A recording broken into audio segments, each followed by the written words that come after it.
What's going on, guys? So we survived week 6. The Packers got the job done. It wasn't the easiest game in the world, but they got it done for us. I went on DraftKings on Sunday and I saw 50% was on Green Bay. I was like, oh no, I never like seeing that much on one team. And Joe Flacco is kind of working a little bit of the magic. I was kind of worried about Joe Flacco coming in and doing some damage, but Josh Jacobs kind of took over the game. And it never got too worrisome, but there was at one point where we were like, oh boy, let's not blow this game. But there was a few scares this week for sure. Obviously, the biggest upset of the week was the Eagles against the Giants. The Giants upset the Eagles on Thursday night. I did warn to stay away from this one. I don't like picking Thursdays on short week.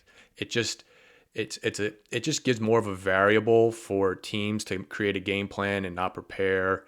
So the Eagles lost that game. It wasn't really particularly close. The Giants kind of blew them out, so that was kind of a bit of a shocker. But that was only 7%. I was kind of hoping for more than that, but I'll take any percentage at this point. The Broncos and Jets, that was definitely a scare. If you were on Denver, that game should not have been close. The Jets looked terrible.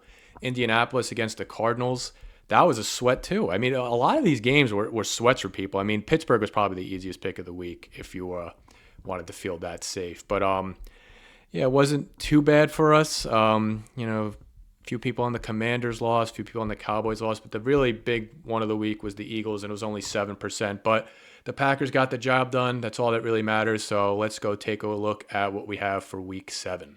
All right, we're back on survivorgrid.com. Once again, I'm going to put the link in the description so you can make your own checks and see what teams you've used and just take a look at the list. So I sorted by the percentage right here, and 44% on Kansas City and Las Vegas. And that, I mean, that's going to be a lot. I think that percentage will come down when the actual pool comes out. But yeah, I'm not crazy about picking this one. It's a rivalry game. I mean, Kansas City should handle business against the Raiders. The Raiders played the Titans last week, and the Titans looked terrible. But I think that anytime you get a rivalry game, and Pete Carroll can always draw up a good game plan, especially from the defensive side. I think it's going to be a little bit of closer than 12-point spread. I think that's a massive spread, but I'm going to avoid Kansas City and the Raiders. I don't like picking rivalry games too much unless I really think one team's got the upper edge. I mean, Kansas City has looked good. They beat Detroit last week, but this could be a trap game for them, so I'm going to avoid that one.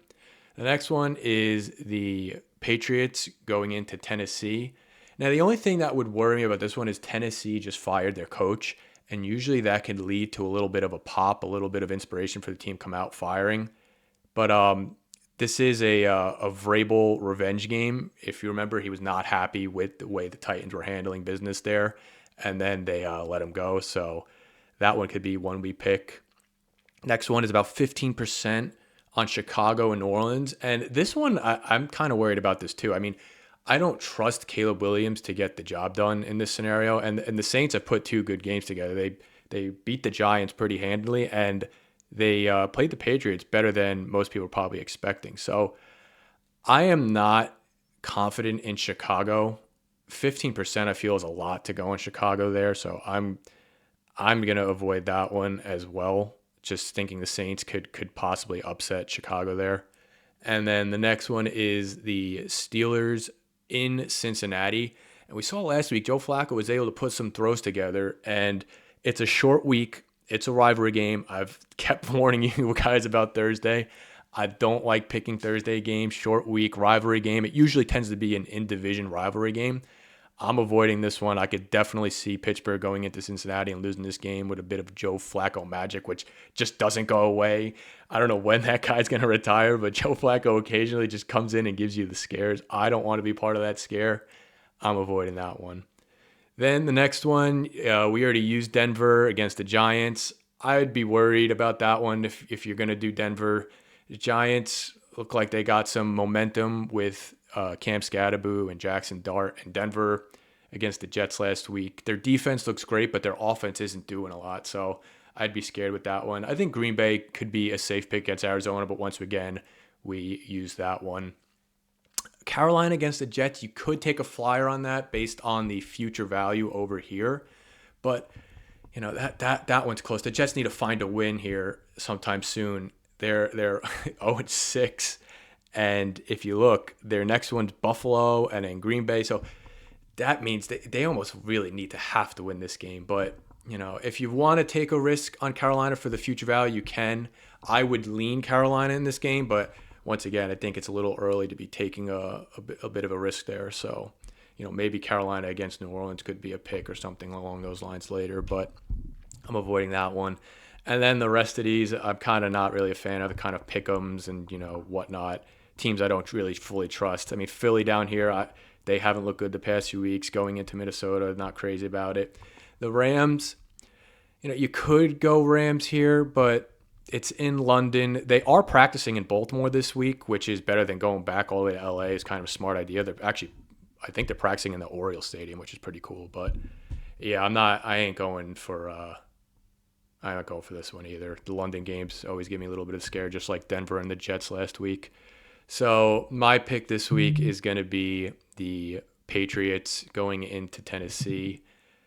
I like the Vrabel revenge game. The Patriots have looked better than we thought they were going to, and Tennessee is just bad. They are the worst team in the league. I think they're worse than the Jets, honestly. But yeah, I think New England should go in there and handle business. It's a 7-point spread. Once again, the only thing that scares me is the firing of the coach. It sometimes just jolts the team and they get inspired to play and they want to come out and show that, maybe it wasn't them, it was the coach. But listen, you gotta start. We're getting into that territory where we're gonna have to start making some bolder picks. And I think the Patriots have looked really better than expected. And against the Titans, who I think are definitely the worst team in the league, I think this should be a safe pick. It's a little riskier than what we've been doing, but 22% of the pool, it's a tough week. I mean, a lot of people are going to go on Kansas City, but like I said, I'm kind of scared of the rivalry game. The Raiders sometimes play the Chiefs well, so I'm going to avoid it. I like Vrabel going into Tennessee to get his revenge.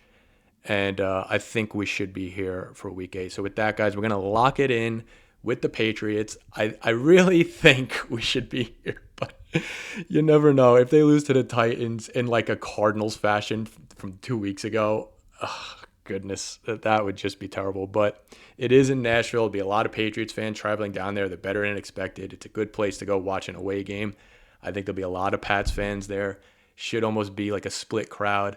I think the Patriots are going to handle business in Tennessee. So that is my pick for the week, guys. Let me know what you guys are doing. I'd like to hear what your strategy is, what you guys think is the best pick of the week. And if you haven't already, please like, comment, and subscribe. I really appreciate it. Hopefully we keep going and maybe we'll go to distance. I mean, I've never made it the entire way. It's very hard to do, but who knows? Maybe we'll get this ball rolling and we can make it really deep into this survivor pool this year. So guys, once again, like, comment, and subscribe, and hopefully we will see you next week for week 8.